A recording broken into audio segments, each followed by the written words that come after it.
Take a moment to turn within, becoming quiet and subtle, and just feel your essence. Feel your being and become aware of your nobility, your value. Everything that's happening is for a reason, and that reason is to make you deeper, stronger, more experienced, to bring you into your power, your inner authority. Be with yourself, strongly connected. Be in your power. And when you do this, you are naturally connected to the higher power, who wants to see you in your power, who wants to stream his power into you, who wants to nourish you and to fill you with love, might. Be open and take the treasure. Know that you are valuable, loved, and honored by the Creator, the Supreme One. Be independent of the ups and downs in the world.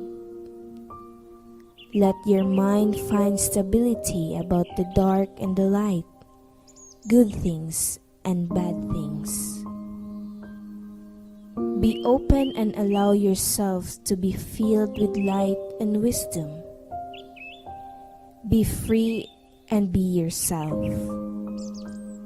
And gently, let yourself return to the everyday world, having been nourished by the great divine, able to handle each thing from this place of power, guided by the voice of conscience. Nourishing yourself like this regularly will re-emerge your natural nature of peace, love, and power.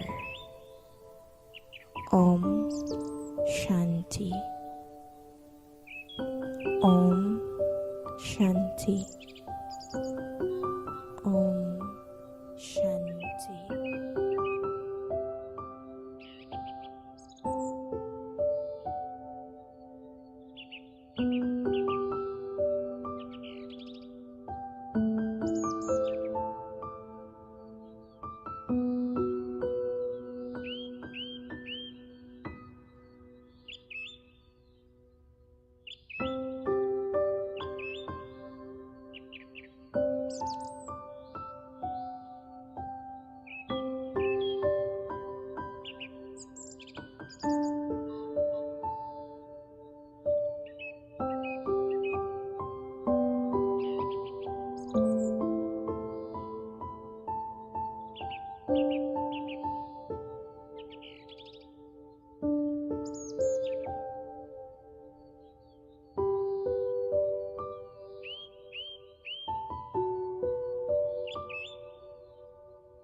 Hello. Good afternoon to all our viewers right now. Welcome once again to our Saturday conversation. This is on a hybrid right now. We are both in FB, face to face here in Inner Space, and as well as in Zoom. So I wish to welcome everyone out there, as Tensi would say, in outer space and in inner space. So in Manila, I know everyone has been informed about the disaster that has just happened. And our conversation right now is very appropriate as we will be talking about trauma, its impact, the impact of trauma. But of course, I think everyone has been informed already that this afternoon we don't have our speaker whom we had calendared for today, July 27. But don't worry because we have rescheduled it to August 24. So we all are looking forward to that date that we will have with Sister Denise.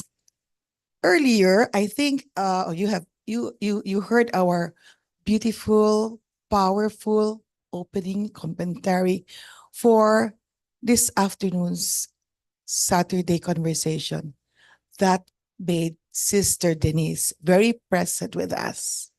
So I'm sure all of you would like to know what's going to happen this afternoon as we will go through this conversation. I'm so happy that we will be having some new faces. Not really new faces, but rather a new face, rather. We have two doctors with us, and she will be here in a while. But I would first like to call on my co-host here, Miss Tensi. Sister Tensi, please come over.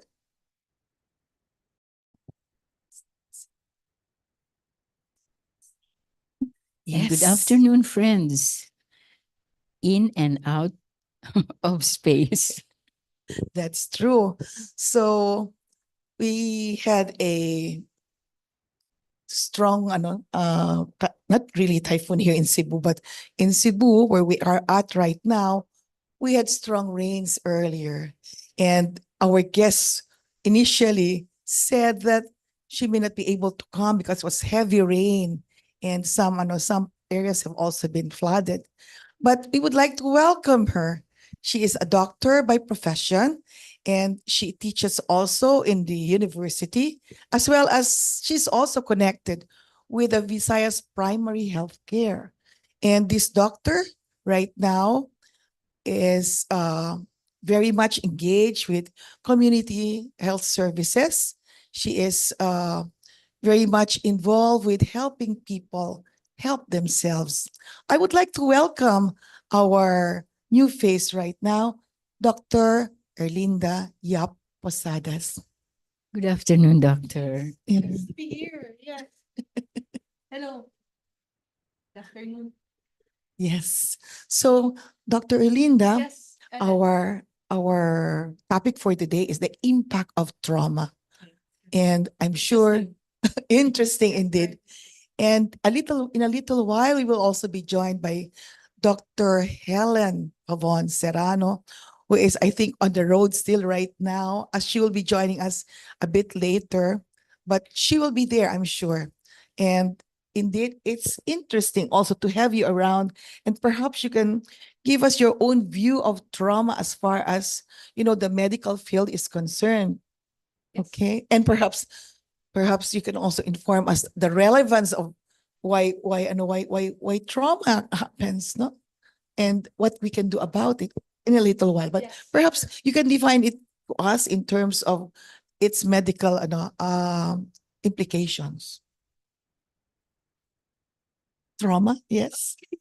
Okay, so thank you very much. No? I'm just so happy to be here. It's my first time actually to be with Ellen and Mom Tansy. Tansy, of course, no, in this very unique experience. No, we're here both in Zoom as well in Facebook Live. That's Wow, right. amazing, Ellen! You really are an amazing woman. You do amazing things. Okay, so trauma. Okay, so I mean, for short, we can just say trauma is injury, right?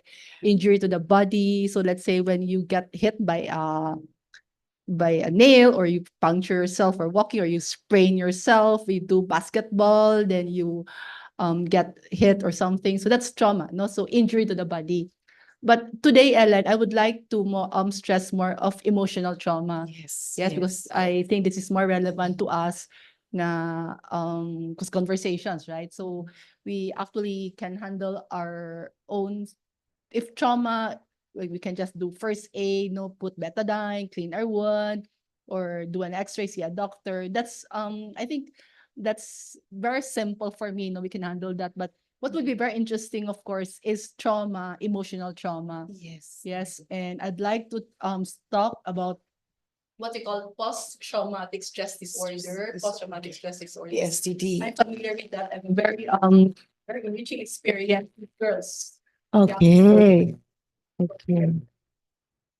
Post-traumatic stress disorder. Disorder. Yes, we'll come to that. Okay. Yes. Okay. Yeah. That's really interesting right Yes, now yes, that Dr. uh-uh. would not just be dealing with the usual traumatic injuries that you have in the hospital setting, but you will be dealing more of the disorder that's made because of the emotional response Yes, uh-uh. to incidents like what you were saying about Girls who are okay. sexually abused. Yeah, Yes, very yes, unfortunate. But yes. these girls whom I know are already recovering, but Yeah. they share with me their experience and how they're able Okay. to cope with their experience, their Yeah. past. In Yes. in this regard, I would wish to also define here what has been no, we had also a little research on it, and it says it's an emotional response to a terrible incident, no, or Yes, event like an accident, crime, natural disaster,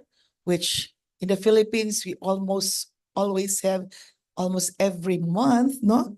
And physical or emotional abuse, which you're talking about right now, neglect and experiencing or witnessing, even witnessing violence, death of a loved one, war, and more. Yes. So, Sister Tansy, do you have anything to share about trauma too? I would like to share my enthusiasm to listen to Doctora because I who really move in the NGO sector meet a lot of this. In fact, that's one of the things that I would really like to face more intensively this time because I have cases of girls who are abused even by their own parents.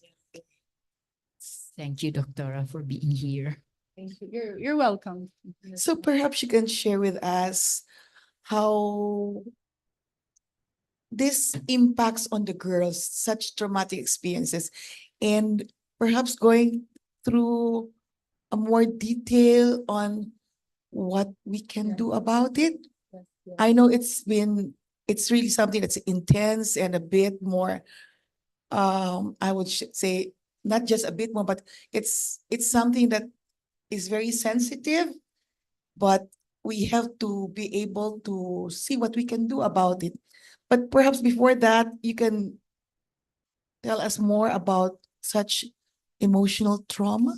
Okay, yes. Actually, Ellen, these are two shelters, that I'm volunteering, I'm working with, but I'm sorry, but I cannot mention their Yes, do house, not. their You names don't have yet, to. because I have to ask You don't have to. permission from their directors no, yet, no. so that, because it's a shelter of the DSWD. Yeah, and then so they have girls, young girls, okay, so less than 18 years old, that they they shelter, for these girls are what we call SA, sexually abused. So they're very young, and then so last Monday, the one girl came to me, siya nga, "Doc, I cannot sleep." Siya, "Why? What happened to you?" And then she was already crying, my goodness, because probably I'm that person who really shows interest with, of course, they're just so luwi ka na sila. So siya nga, "Why? What happened to you? Can you share with me?" "Doc, I'm 13 years old now." "Yeah, yes, you're very, very young." Siya nga, "And I was raped by my own father, 8 to 12 years old." Okay, so that was 4 years, very, very bad. I was just so shocked. I was speechless at first. Yung siya nga, "Would you like to tell me about it?" Yung siya nga, "Yes, Doc." She was starring already. So, and then, of course, the father is in jail now, no? And then, so, but the mother actually wouldn't believe her. My goodness, no? So the mother was even telling her, nga, "Please, please, please don't bring your father to court like that, bitaw na." But so the social worker in that shelter is handling her, of course, and give her yung counseling sessions, tell her forget, yeah.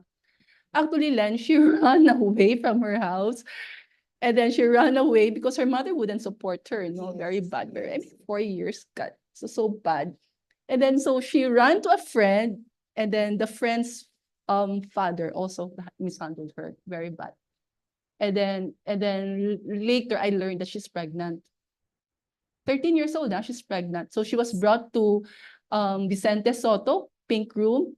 And then, but I was told by the social worker, nga, "Doc, they cannot do anything because they have, I didn't even know that they give this pill pala, no, to try to, but she could not take that anymore. She was already beyond that period where you cannot already, abort the child ba.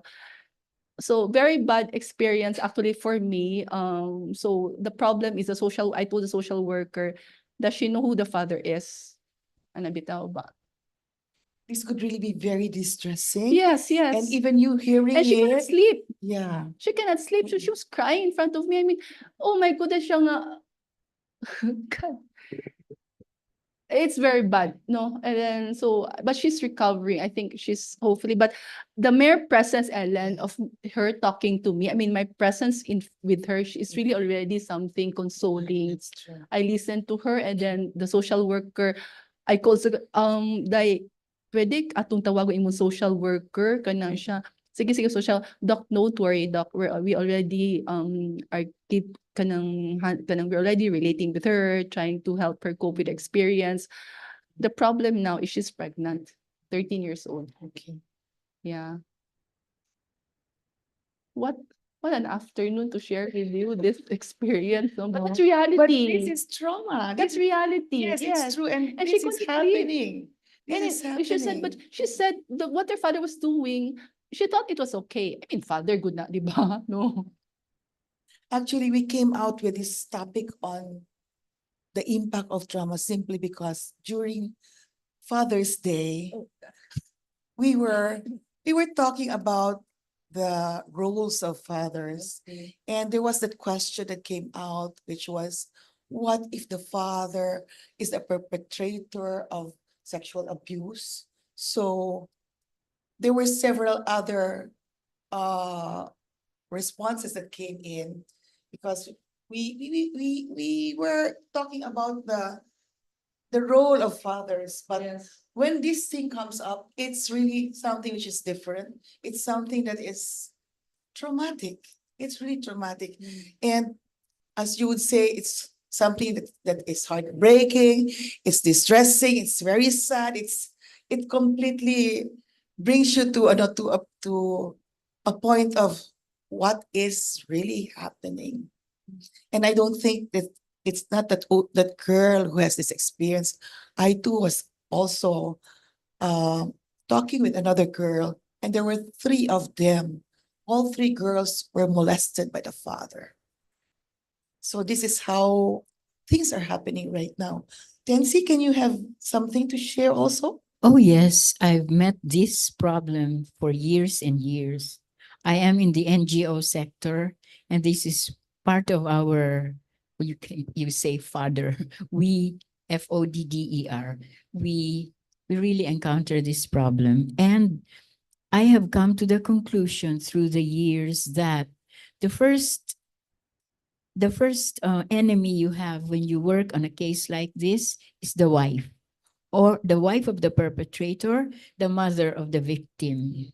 So it's really a tripartite problem that we always face.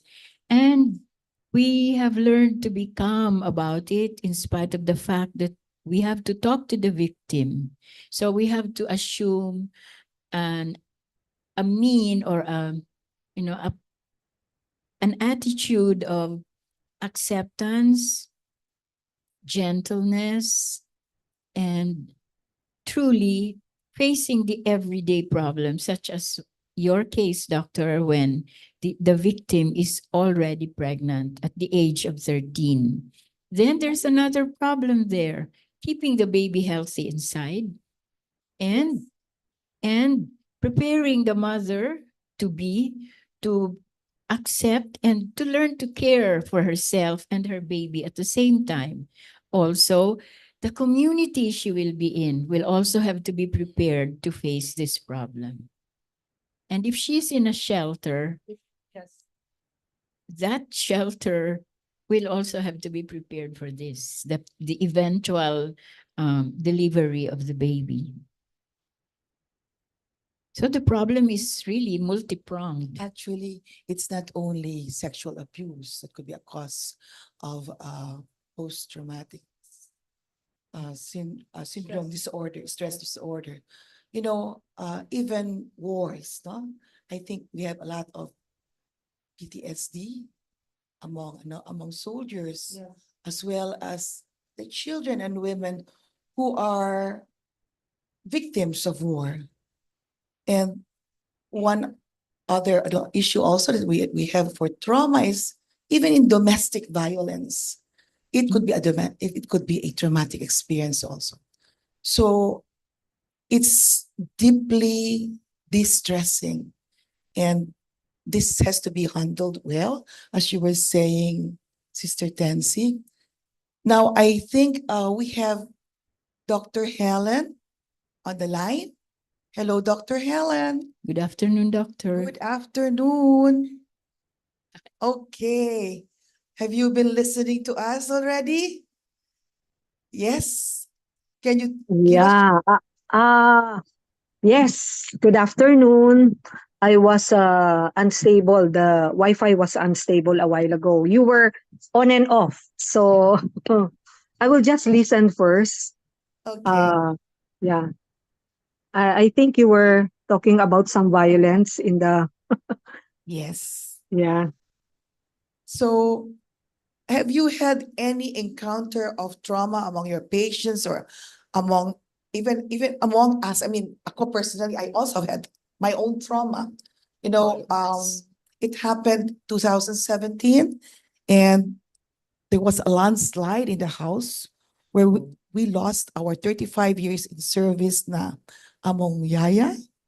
And it was really a big disaster for me because she left 7 children, and she was still relatively young, and she was really a very, very good mother and a very good kasambahay.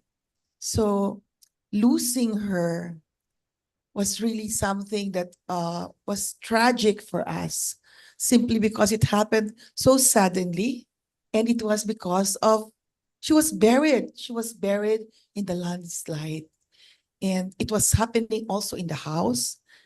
And every time I would hear the siren, an ambulance, it would always bring me back to that scene when everybody was just, there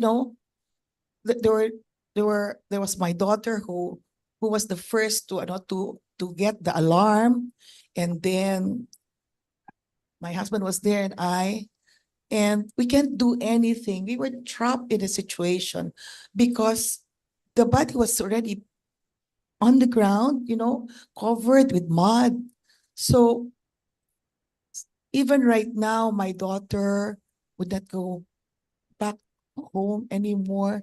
When she comes to Cebu, she had to leave Cebu because I know for one, she has had a very bad memory of that and she has not overcome it yet. But in my case, I'll tell you later how I also had to be strong during that time, because I know for one, if all of us would be in a position where we are paralyzed, when we are not able to think because of the trauma, it would be very difficult to move on. So that's my experience of trauma, which happened about 5 years ago. And another trauma that I had was, of course, being in jail for 9 months. That is a trauma that I would say I have also been able to cope with, and I will tell you about it later, how I was able to cope with it. But being in detention, and during that time, it was martial law. There were a lot of things that I learned through the experiences of my co-prisoners who were not as fortunate, I would say, in terms of, when they have to sit down on the block of ice naked, and there is the genitals of the males who were electrocuted. That was big trauma, I'm sure. And even just hearing it was really something that made me, that made a nightmare out of me. But again, as I said, how do I cope with it? We'll talk about it later when we will be discussing on coping with trauma. Can you share us if you have any experience of trauma at this point, Dr. Helen? Yes, hello. Yes, Yeah, we can hear you clearly. yeah. Okay. So I think I don't want to downplay my trauma because I feel what I heard from you was really something. My trauma came when my dad was in the hospital, and he really needed, he was a type B negative. So it was really hard to get blood. He had this sarcoma of the leg, and it was bleeding badly. So he had severe anemia. My dad was someone who's really important in my life. Uh, so on his last few days, he came to visit me without saying any word. And then we went out together to eat. And after that night, my mom called and was telling me that she just collapsed in the bathroom. And that was the last time that he would stay at home. He was brought to the hospital, and we found out that his blood was really very low. And it was traumatic for me because I was working in the hospital, and yet, because it was B negative, it was so hard to find one until uh, until the nighttime came. I had to wait for my brother, and the two of us went out to pick up a blood from Heart Center, and I think that was 12 or 1 midnight. And we were praying that he can still wait for us. But when we arrived, he had his cardiac arrest. So, until now, I really can't fathom the idea that how come it's like I cannot accept the fact that I was in the hospital and yet I wasn't able to save him. So now we we were able to learn that our hospital admin was a good friend of Red Cross. So they opened, they had a meeting with the doctors, one staff meeting for everyone, and told us how to procure blood whenever you need one. So that's it. And we all have our own stories to tell, I'm sure. And, when we talk of trauma and we hear other people talking about it, it's something that brings us to a point of, and we see them again, like you, like me, and like everybody else. Some of us are able to cope with it. We are able to pass the past, you know? Because this is the trauma of the past.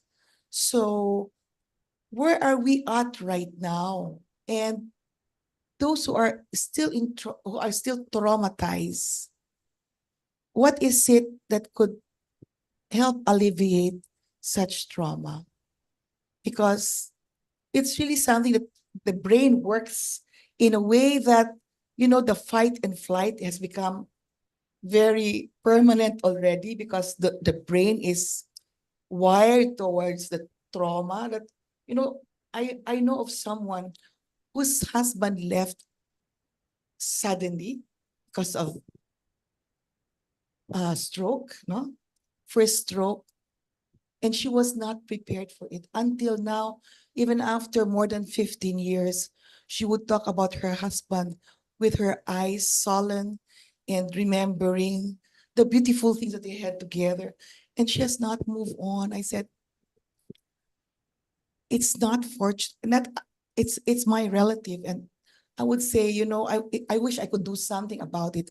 But trauma is something that only the person himself or herself would really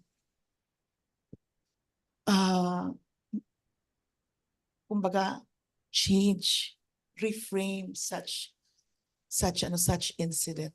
So at this point, I would just like to have a little break with our golden drops. So to our viewers, let's listen now to the golden drops.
Thank you, golden drops. It's seeing beauty in humble places, but even in trauma, we can see something beautiful in it. In my case, I would say my 9 months in the detention has been a beautiful experience despite the trauma. I realized that that particular trauma has made me very strong. I didn't want to go back to school anymore after that detention thing, because I had a different way of looking at things. What am I here for? And what is studying going to make of me after all if I go back to school? But then things change, and, some light comes in.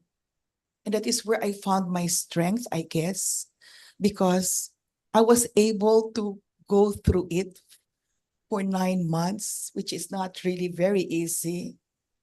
However, that is where I found my own power, that I should not be paralyzed. I kept my freedom because I was traumatized.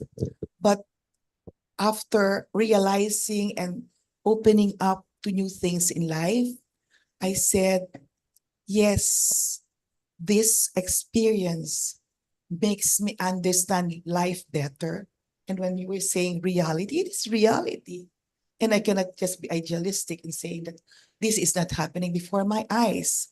But this very same experience, as I was saying, made me powerful in terms of going beyond looking at myself as how beautiful, how bad it was, how sad it is. But being happy, being able to see things in a different light. And even with the case of my 35 in service yaya of my children, I saw the difference of being able to be trusting that everything that happens has its own benefit. And I was not, at the time, I could not tell the children how I felt. I knew they had more trauma than I had because they were not prepared and they were still very young to accept the loss of their mother, whom they really loved so much and they were really depending on her. But yet, these children are now graduates. They were able to face, even if their mom was not there, they were able to move on. And moving on is not that easy though. But initially, I had to bring them to a clinical psychologist, and the clinical psychologist was able to guide, no? But more than anything, it is, I guess, returning back to believing in yourself, that you can do it and that there is someone there who is always going to be with you, your companion, to make things life better and to see that there is him. There is the mother, the father, and that is where my meditation really helped me a lot. When As- I knew who I am. As I was listening to you, Miss Ellen, I gave much significance to the fact that you were in detention for 9 months. Yes. To me, the number 9 is very significant there because a woman who's pregnant has the baby in her for 9 months. And during that 9 months period, both mother and baby experience evolution.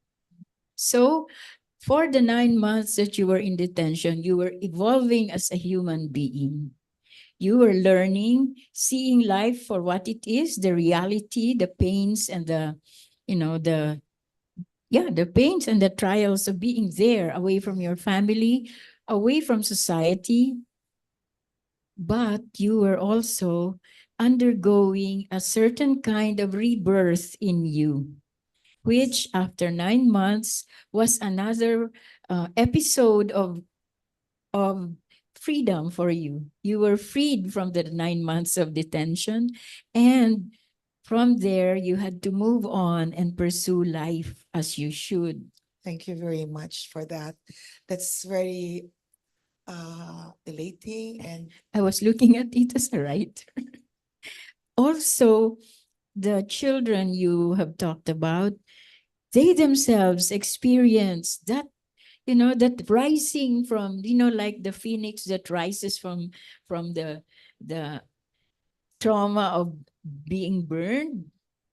So you rise from the burning incident, and like the phoenix, the human being should emerge victorious. However, doctor, we have to be trained, we have to be taught how to respond to trauma. Yes.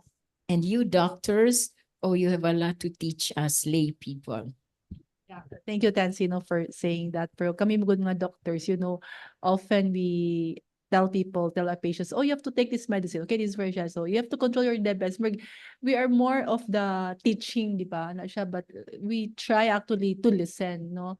And actually, that girl, the one who was actually the 13-year-old girl, it really taught me bitaw to listen. She was telling me what her experience was. Kasi I would say, well, rather than me saying siya nga, sige na lang, kanang human na ba na siya, kanang, you have to go. I cannot tell her that, of course, di ba? Na bitaw ba, no? So I was really very patient with her, and later she said, thank you, doc. Thank you, doc. Bitaw ba nga. We doctors have really to learn, Tansy, bitaw, to listen and not to be doing the talking and talking always, Yes. di ba? Ano siya? It's wonderful because I Yes. think one thing, if one is suffering from trauma, one of the therapy would always be to be listened to. Yes. That the one I would be talking to would be open to to accept me as I am. That's Actually, I from my readings, I have learned that the first step to helping the victim is to listen to her or to Yes. him. And I don't know if I'm unfortunate or fortunate, because I was a teenager when I taught in a boarding school for girls, and these girls were girls with problems. I differentiate them from problem girls. They had problems because their families were in distress. They were involved in cases between their parents, and since it was a boarding school, the girls were free to come to our bedside any time of the day or night and ask us to listen to them. I have experienced many nights of being awakened at 1 or 2 o'clock in the morning with a with a with a plea of, Miss, may we talk? Miss, may I tell you that my mom and my stepfather have quarreled again? You know, and this when I told the sisters about this, they always said, that's good. Listen, because the child has to empty herself of the problem that is in her soul. So it really is the soul. And now inner space, I believe, is intensifying the training that I had as a teenager long ago. Thank you, Tansy. Now can we listen to Sister Helen at this point on her thoughts about the coping on trauma and how do we handle it? Yeah, listening to Sister Tensi, I think listening to the patient or someone who had trauma is also likewise, we have to learn to listen to ourselves as well. Because in my case, because of the death of a loved one, um, I I realized after a while that I became so afraid to take on the care of my relatives, anyone who is close to me. I would immediately uh, refer them to some other colleagues. So one time, I think it was my auntie, a sister of my mom, who came to us, but I immediately told her, "Oh, I can refer you to someone better," because then I realized it was because the fear was there that I might not be able to uh, come up and help them, and I might be, you know, not give them the best benefit or the best action that will be beneficial for them. So through the years, I can take care very well of other people, but for those close to me, I would close the door right away. So, and I think it happened when, my later on, my husband got sick, I was not understanding myself why I had to still go and attend to my patient. I would, I don't know, but I would tell my sister-in-law, oh, you take care of your brother because I have to take care of my patients, something like that. And I don't think they look at it in a bad light because they understand that I have to work in order to, take care of the bills. But while I was doing that, I was surprised why I was doing that. And then later on, when he passed away, then I realized I was trying to run away, you know, run away from uh, taking responsibility of someone who is really close to me. And I feel it's a very subtle trauma to the soul that uh, you thought it was nothing, but later on I realized I have to grieve and uh, take time to heal as well. So now I'm taking care of my mom, and I'm more uh, open. Unlike before that I would hide and I would just shove her to another. And because of what I learned in our uh, meditation class, of many learnings about uh, karma, about drama, about this Destiny. everything happening to us as a stage play. Yes, yes. I have learned to let go and let things be. Yeah, That's it. it's true. Shanti. Thank you very much. That's heavy, right? Yeah. Learning about letting go and letting be. Well, that is what actually meditation brings us to. Because it's difficult just to be stuck up in a traumatic experience. But it is I who would decide to bring out the trauma and clear myself and be free. I'm sure once we experience that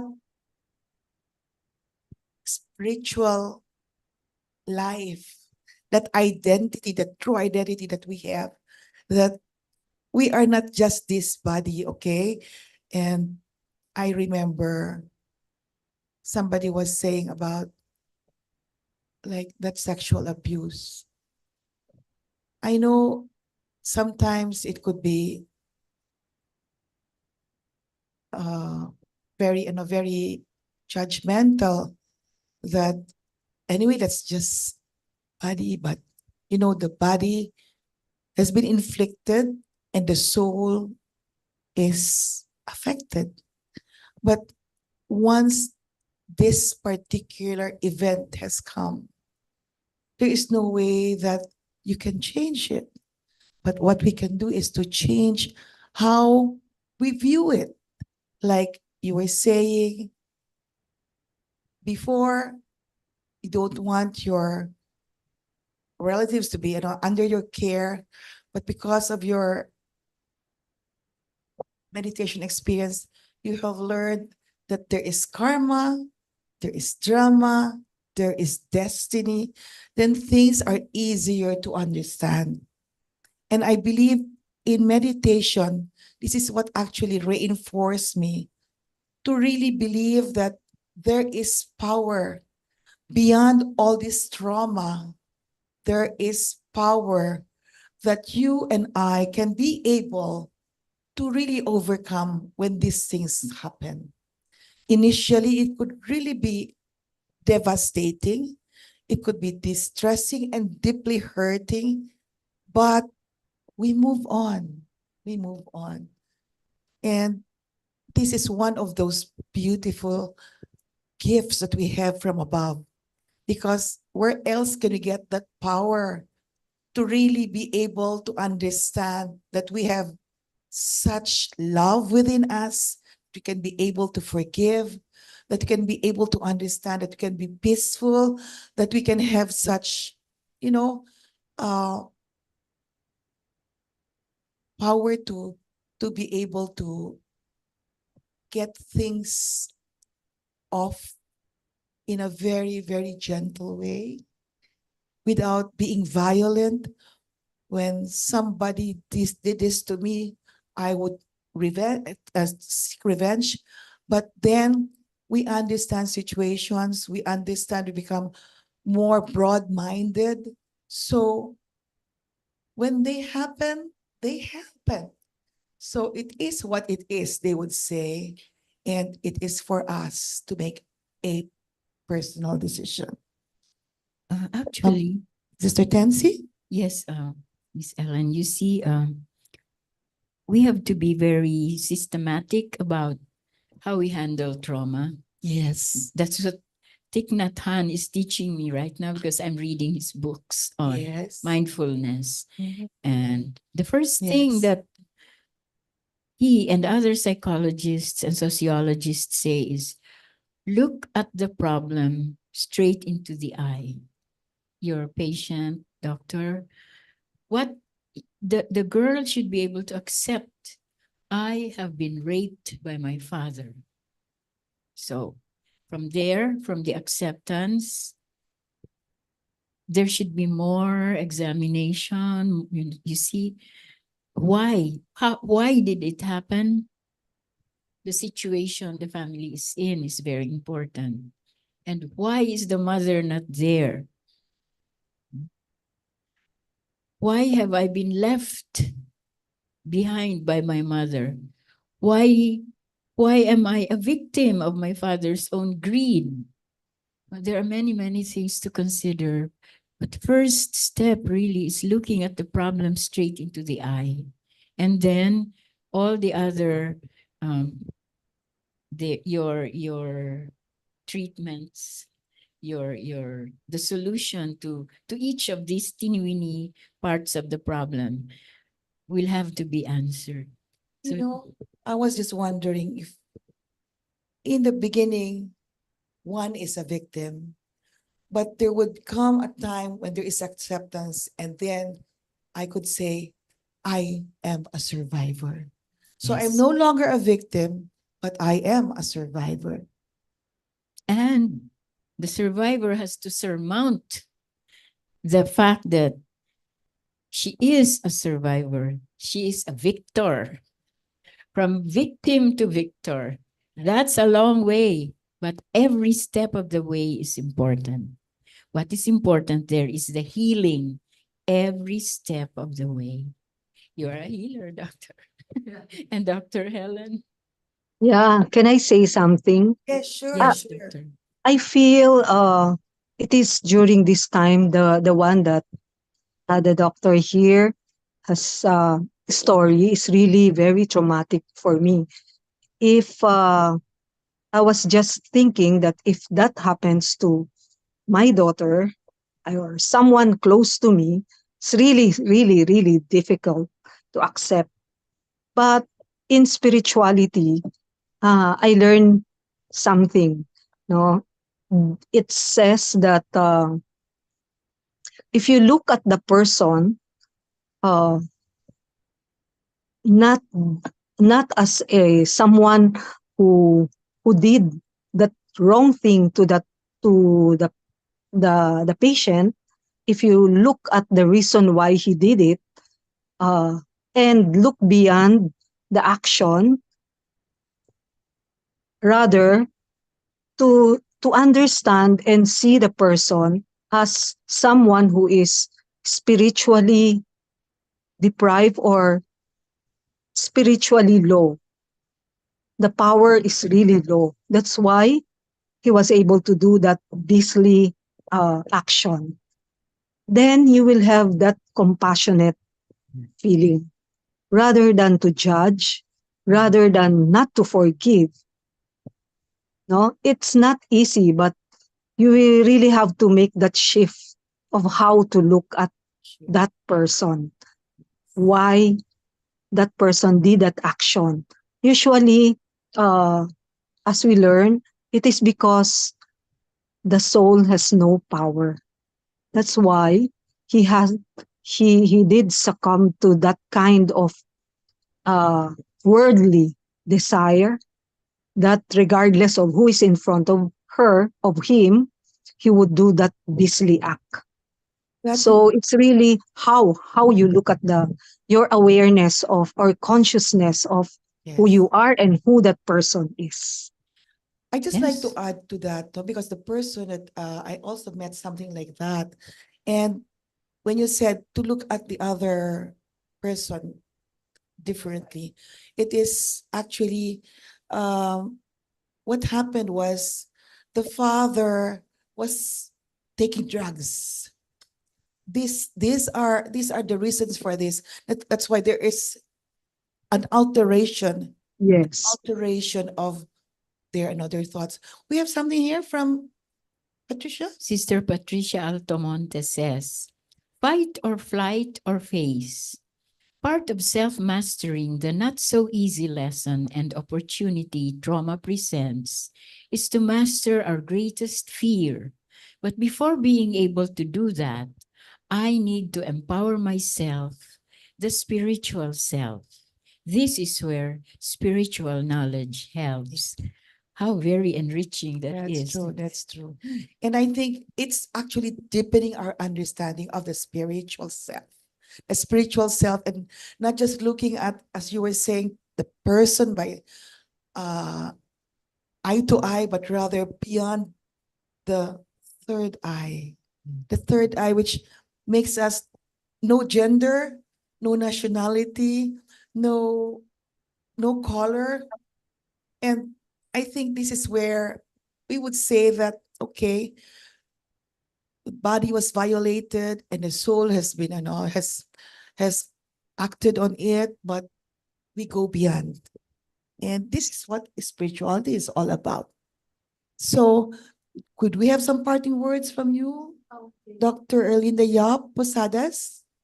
Okay, thank you very much, Ellen, no, for this very wonderful opportunity to be here, to share my thoughts, to listen to you. I really gained so much enriching insights.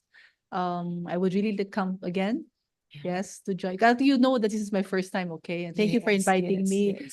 And And thank you for coming also. I oh know yes, you have a very busy I don't know, it's schedule. okay. It's a Saturday afternoon, okay, also, but I really appreciate also Dr. Dr. Helen, thank you very much also for your acquaintance. I hope to see you one of these days face to face. She comes Yeah, to soon. Yes, huh? You're Soon. yes, soon, soon. Yes, okay. So we can have a little conversation again. Oh no, not little, more conversations, okay? Yeah. Yes, okay, Yeah, yes. sure. Okay. Sister come to us Tensi, more often, yeah, Doctor. okay, yes, yes. Dr. Mom Tensi also, yes. It's so nice also to meet you, and then so we hope you have more opportunities like this to be together again. Yeah, so. Mm-mm. So thank you everyone for being there, our FB viewers, our Zoom viewers too, and friends, no? And those who are with us here right now, thank you so much for your attention and for giving your precious time to all of us now. At this point, I would like to inform everyone that the sister Denise would be with us August 24 on still on the same subject, the impact of trauma. Thank you very much. And we have our acknowledgements for this afternoon's program. Thank you, Miss Thank you Ellen. and Om Shanti. Om Shanti. Shanti.